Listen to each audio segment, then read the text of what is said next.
WhiskyJason here, whiskey from the viewpoint of an American over here in Germany, tasting rare and exotic whiskeys. Today I have a Edradour Oloroso cask finish Highland single malt Scotch whiskey, small batch bottling, aged 21 years, 55.8% ABV. All right, so why am I smiling? Actually, last year I did this one. The 22-year-old. We have 21 here. Last year was a 22-year-old bottling from Edradour. This was 329. This is basically 349, so only 20 euros more, so less than the expected 10% inflation rate here. But this also has 55.8%. So what I'm going to do is I'm going to read the back of the bottle because I thought it was kind of cool what they did here. And then you can see with or experience my notes and figure out which of these two bottlings you should buy. So the from 2021 or the one from 2022. All right, so going back to the, this is Whiskybase number 213938.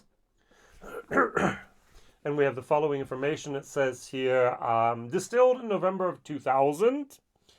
This was 1999, by the way. The spirit was matured initially in refilled ex-bourbon hogsheads.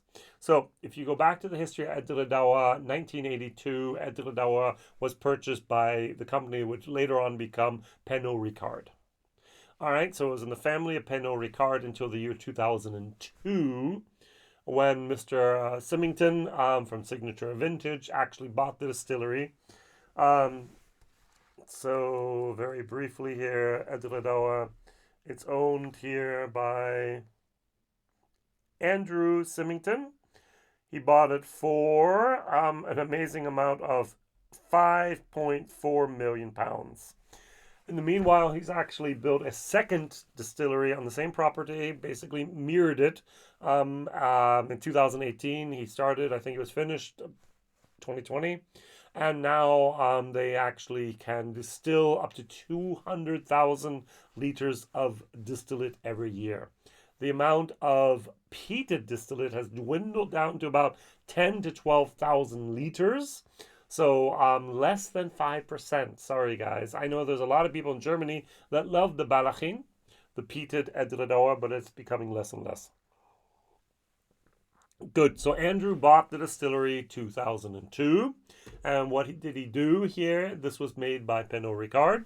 The batch of spirit was recast into 58 fresh Oloroso sherry butts on the 23rd of May, 2007. So 5 years after buying it, this was re-racked. And this bottling is from 2 of those 58 butts. Cask number 3154, 3155. And the bottling took place on the 31st of March 2022, yielding just 1,059 bottles. Now we can do the same story with this one. This was distilled, though, in February of 1999. The spirit was matured initially in refill ex-bourbon hogshead, and the spirit was recast into fresh Oloroso sherry on the 25th of April 2007. This was April, this was May. Okay, about a month later. And this bottling is from 2 of those butts, and the bottling took place on the 25th of August 2021, yielding 1,331 bottles. So here we have less, almost 200 less bottles, even though it's younger. So, I don't know. Oh, interesting enough, at the bottom it says proprietor, Andrew Symington. And here it says also proprietor Andrew Symington. All right, from the color here, I cannot notice any. It's dark, dark, dark. Very, very nice the way we like it. There's a little bit of a red hue as well. On the nose, happy, happy Jason, but happy, happy, happier Jason. This has more of a leathery, earthy note. Now, this bottle has been open for, let's just say, 9 months, all right? So I've been sharing it, I've been drinking it, and it's actually going to be, the rest of it's going to be shared very soon. This I opened 2 days ago. All right, so I poured just a few drams, and I actually filled up some samples here as well. So this is a very new bottle. This has been affected by air or bottle openings and closing and whatever for about 9 months. Maybe that has made this whiskey a little bit more conform to my preferences with the earthy, leathery goodness that's going on here. This has a tiny little bit of a, I'm going to call it a strawberry moment. Now, what's very interesting is that the tasting notes, the official tasting notes of these two bottles actually differ. So this is, this is rich mahogany in color. And we have toffee, strawberry, raisins, and soft sandalwood spiciness from the Oloroso casks. Over here, we should officially have here our sugared almonds, the toffee, the raisins, and the nutmeg spiciness from the Oloroso casks. And they both basically have the same base, which would be a little bit of coconut, apple, and the vanilla from those bourbon casks maturation at the beginning. So both of these are complex. Both of these are absolutely worth the money if you can afford it. That's the question here. Do you really have 350 euros or 330 euros to throw down for a 0.7 liter bottle?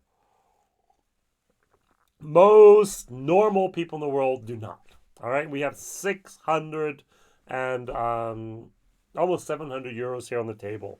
That's a lot of money. All right, it is 21, it is 22 years of age. We do have a rule, more or less, it's an unwritten, unspoken rule sometimes, 10 euros per year, and then it gets expensive. So this should be costing us maybe 210 euros. This should be costing us 220. Well, this is 330 and this is 350. So you're actually going about 100 euros plus on top of what you should be having. Is that really worth the money? All right, let's try the 2022 bottling, the 21-year-old. Now on the nose, I get those wonderful, wonderful Oloroso sherry goodness. This is earthier, as I mentioned, a little bit more leather. Both of them 55.8. Cheers.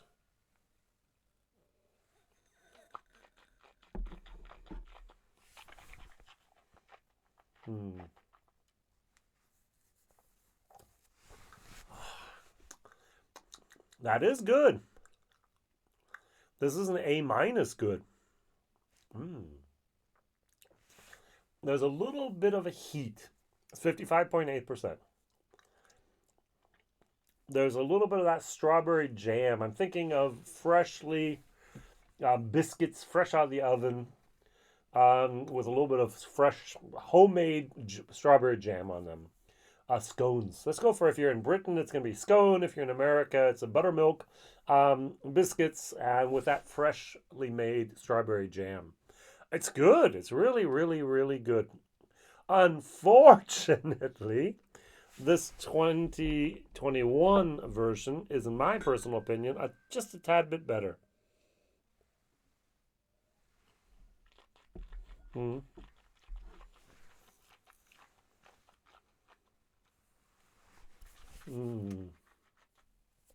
The alcohol is well integrated here.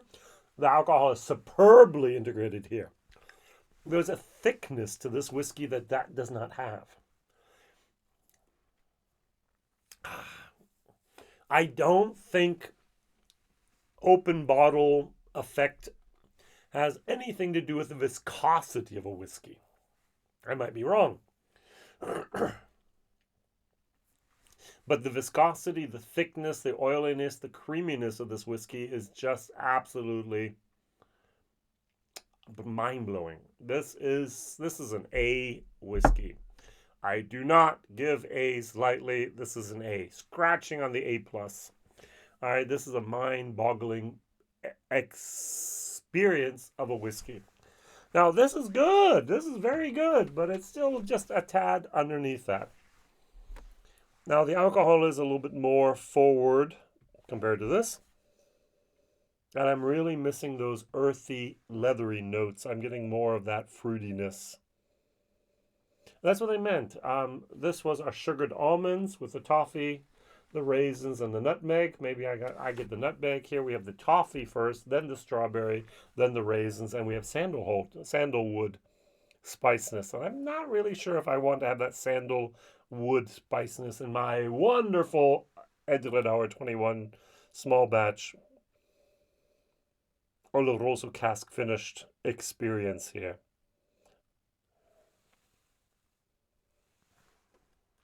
Mm.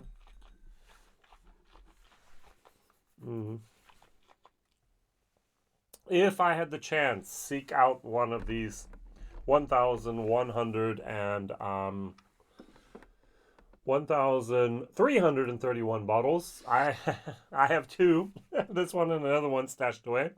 I only have one of these. If I have a little bit of cash laying around and I'm going to splurge on something for myself, I would go buy another one of these. Just because I have a direct comparison here. This is an A-.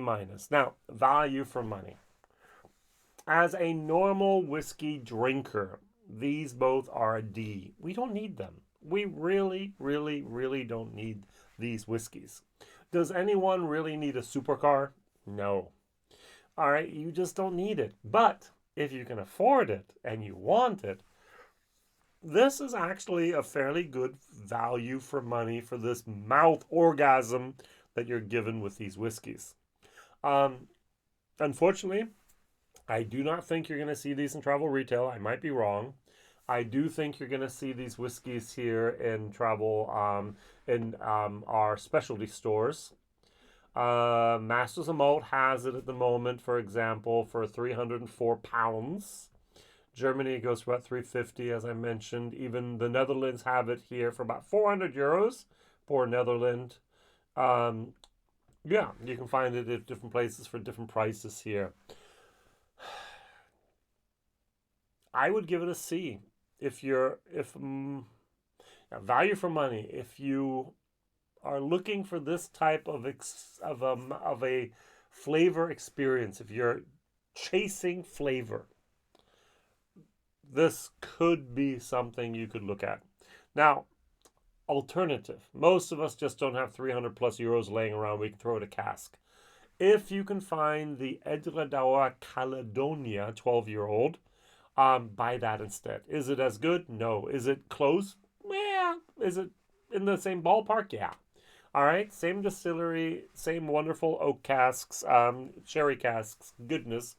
And it's really, really, really nice. We've done a lot of blind tastings over here in Germany. And every time I put the Caledonia Edradour 12-year-old in any blind tasting, it wins. The only thing that can beat it is Glenallachie 15 sometimes.